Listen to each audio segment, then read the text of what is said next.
Madame, Monsieur, chers téléspectateurs d'Africa 24, bienvenue. Vous êtes de plus en plus nombreux à nous faire confiance un peu partout dans le monde. Merci de votre fidélité et de votre soutien. Aujourd'hui, dans cette émission, nous recevons un universitaire qui nous vient du Sénégal. Il est ancien ministre, ancien député et ancien maire. Il est aujourd'hui président du mouvement des patriotes pour le développement, un parti politique, bien entendu, le MPD Ligué. Monsieur Aliou Sow est notre invité. Merci d'avoir accepté notre invitation. Je vous en prie, j'en suis honoré. La condamnation de votre ancien compagnon de route, Karim Wade, pour enrichissement illicite. Comment est-ce que vous avez vécu cela? Moi, je dis, cette façon de faire inscrit le Sénégal dans une logique de règlement de compte cinquantenaire. Et ce n'est pas bien. Ce n'est pas bien que chaque fois qu'il y a un changement de régime, que cela s'assimile à un Big Bang et qu'on se rend compte qu'il y a une sorte de chasse à la sorcière, une sorte de chasse à la cour. Ce n'est pas bien. Et donc vous vous inscrivez dans la longue liste de personnes qui estiment qu'il s'agit d'un procès politique, c'est ça? Mais en vérité, vous savez, politique ou pas, mais les mécanismes et les voies empruntées me rendent discutable et dubitatif. Par rapport aux faits qui sont reprochés à Karim Wade, oui.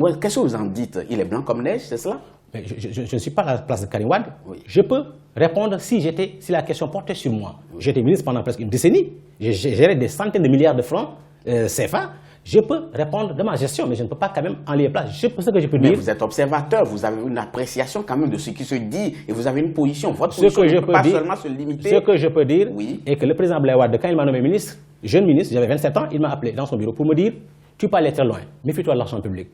Concentre-toi sur ton travail, acquiers beaucoup d'expérience, découvre ton pays, découvre des défis et cherche à les résoudre. Et si tu as besoin d'argent, tu m'en parles, mais ne touche pas l'argent public. » Quelqu'un qui parle comme ça à celui qui n'est pas son fils, je ne pense pas qu'il puisse encourager ou laisser faire son fils agir de la sorte. Mais ce n'est pas lui aujourd'hui oui, c'est pour vous, c'est pour l'esprit oui. qui a prévalu dans notre gestion. Bien entendu, aujourd'hui on énumère un certain nombre de biens qu'on attribue à Karim Wade. C'est vrai qu'on annule un certain nombre, mais on n'est jamais arrivé au chiffre zéro. Vous savez, si on énumère des biens sans pouvoir apporter la preuve de la paternité, de l'appartenance de ces biens à telle personne, c'est trop facile. On peut lister aujourd'hui des biens sur la base de la rumeur plus, sur la base de délation pour vous dire que ça, ce sont vos biens, il faut les justifier. On ne sait plus aujourd'hui ce qui se passe vraiment dans le parti. Je suis sûr que vous n'en restez pas insensible. Comment est-ce que vous le vivez?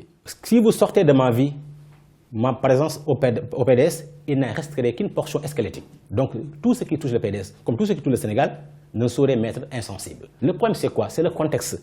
Tout ce que les protestataires ont décliné comme diagnostic, mais réel, Abdoulaye Wade l'a reconnu. Moi-même qui vous dis, mais malheureusement, ces failles ou ces carences du parti, en dépit de tout cela, n'ont pas empêché le parti d'accéder au pouvoir et de gouverner pendant 12 ans avec des mobilisations exceptionnelles, même si on a perdu le pouvoir en 2012. Les réformateurs, ils ont une autre vision. Hein. Ils estiment que dans ces conditions, on ne peut pas prétendre revenir au pouvoir. Il faut réformer à la base. Et puis, non, sur ce plan, je suis d'accord avec eux.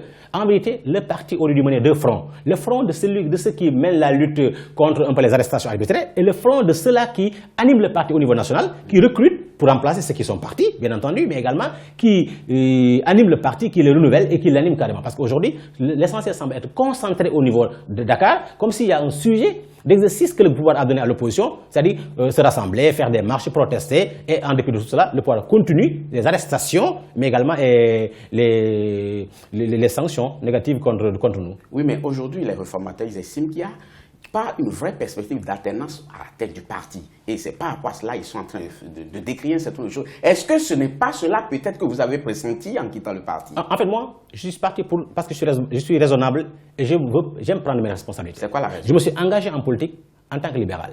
En tant qu'opposant, derrière Abdoulaye Wade, l'homme Abdoulaye Wade, l'intellectuel Abdoulaye Wade m'avait convaincu, attiré, et je crois en ses idées, en sa vision de l'avenir et de la gestion du Sénégal et de l'Afrique. Par contre, aujourd'hui, dès lors que l'homme derrière qui je me suis aligné n'est plus candidat à aucune position de responsabilité, quand même, après avoir quitté le pouvoir. Donc vous avez suivi un homme, vous n'avez pas suivi une idéologie. Non, j'ai suivi un homme sur la base d'une concomitance de nos convictions idéologiques, c'est-à-dire le libéralisme. Oui, mais à quel moment il y a divergence? Maintenant, en ce moment-là, je vous dis, je pensais que le libéralisme tel que je le concevais, tel que je voyais le Sénégal de l'avenir, ne pouvait être incarné que par Abdoulaye Wade. Je n'étais pas en son temps apte à conduire ces destinées du pays. Maintenant, entre-temps, en 2012, quand on quitte le pouvoir, j'avais 37 ans. À 37 ans, j'ai presque une décennie de gouvernement. 2 fois parlementaire. J'étais maire et je suis prof à l'université. Je me dis quand même, je ne peux pas faire allégeance politique derrière quelqu'un d'autre pour être candidat à la présidentielle dans le parti, d'autant plus que je veux incarner à ma façon ce que j'ai appris d'Abdoulaye Wade, ce que j'ai appris du Sénégal, ce que j'ai envie de partager avec ce pays-là en termes de conviction et d'offres politiques. Et par conséquent, sachant dès le départ... Donc absolument, vous j'ai compris, candidat à l'élection présidentielle, non, j'ai compris dès le départ qu'aucune démarche, aucune chose ne montrait qu'on allait vers des renouvellements démocratiques, qu'on pouvait se positionner à l'intérieur du parti. Vous êtes pressenti un décime présidentiel, absolument il fallait partir parce qu'au sein du parti, ce n'est pas évident qu'on vous laisse l'avoir. Non, parce que le parti n'avait pas la culture des renouvellements de la base au sommet de façon démocratique pour donner l'occasion aux militants de la base de choisir qui ils veulent au niveau de la base et au niveau du sommet. Et par conséquent, sachant que je suis le plus jeune, mais pas le moins expérimenté, encore moins le moins formé,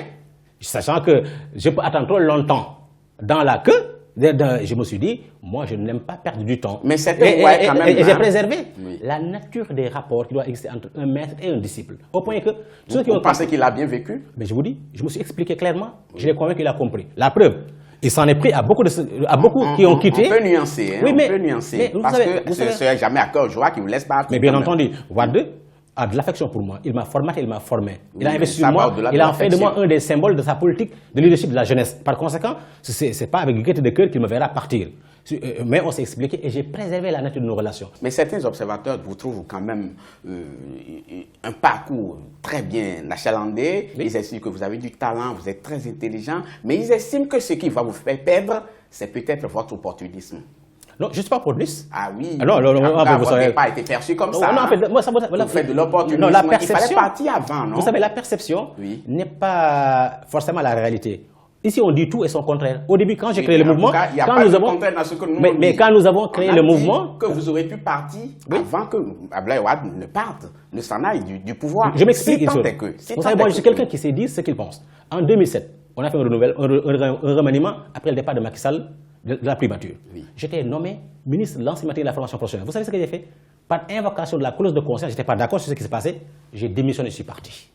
Quelqu'un qui peut quitter le gouvernement. Il a été à Macky Sall, c'est ça? C'est plus que ça. Oui. Le dire aujourd'hui me fera faire taxer d'opportuniste. Oui. Je suis parti pour beaucoup d'autres choses, peut-être y compris cette situation-là, mais quelqu'un qui quitte un gouvernement en son temps, ce n'est pas un opportuniste. Mais ceux qui vous traitent d'opportuniste, ils ne s'arrêtent pas là. Hein. Ils estiment que ça se murmure un peu partout, que vous êtes en train de faire une cour ardue au président Macky Sall depuis un moment. C'est archi faux.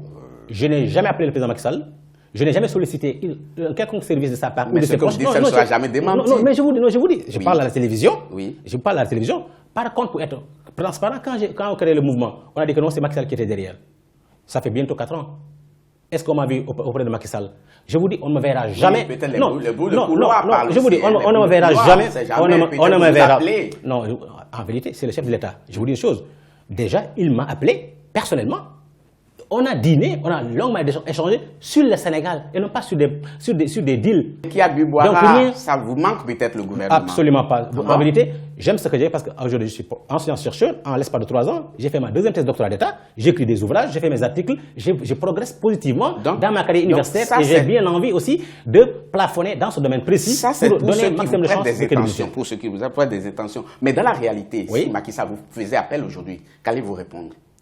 S'il m'appelle, je vais l'écouter d'abord pour savoir qu'est-ce qu'il veut. Bon, qu'est-ce qu'il veut? Il veut vous mettre au gouvernement, c'est ça? Non, vous savez, d'abord, il y a ce qu'on appelle au Sénégal la transhumance, ce qui quitte un parti pour un autre parti. Oui, ça n'est pas puni par la loi, en tout cas. Mais c'est exclu. C'est immoral, ce n'est pas éthique. Mouvoir aujourd'hui quitter les PDS, créer un parti après. Ça dépend de quel côté on se trouve. La loi ne l'interdit pas, mais l'éthique et la morale l'interdisent. Et pour moi, ce que la morale et la décence réprouvent, je me l'interdis. Mais non. C'est tentant quand même. Vous êtes d'accord avec moi? Mais travailler. Si maintenant c'est pour travailler pour le Sénégal, ça je vais l'écouter.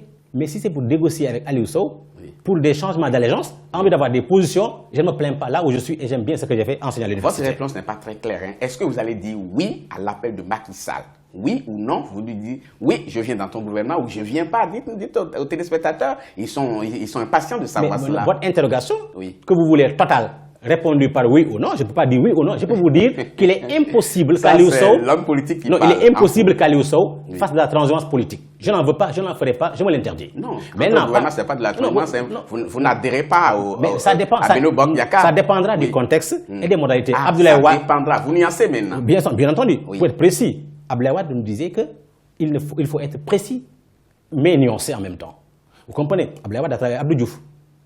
Est-ce que Macky Sall aura une situation qui nécessitera que des gens qui ne sont pas de sa mouvance travaillent avec lui en restant indépendants et autonomes, tout en préservant leurs ambitions. Une fois arrivé pour ce là-bas, pays. vous allez juger, peut-être. Il faut entrer au gouvernement pour savoir si... Ce n'est pas mon projet, ce n'est pas mon projet, ce n'est pas mon actualité. Mon actualité, c'est la conquête démocratique du pouvoir en me disant que Macky Sall en a pour 1 ou 2 mandats tout au maximum, que ce soit, même si mon mandat est renouvelé, mais pour 7 ans, j'aurai pas 50 ans, j'aurai à peine 47 ans. Je serai encore un des plus jeunes concurrents pour la magistrature suprême. Je ne suis pas pressé. Monsieur Ali Ousso, merci Je vous en prie. C'était un plaisir de vous avoir.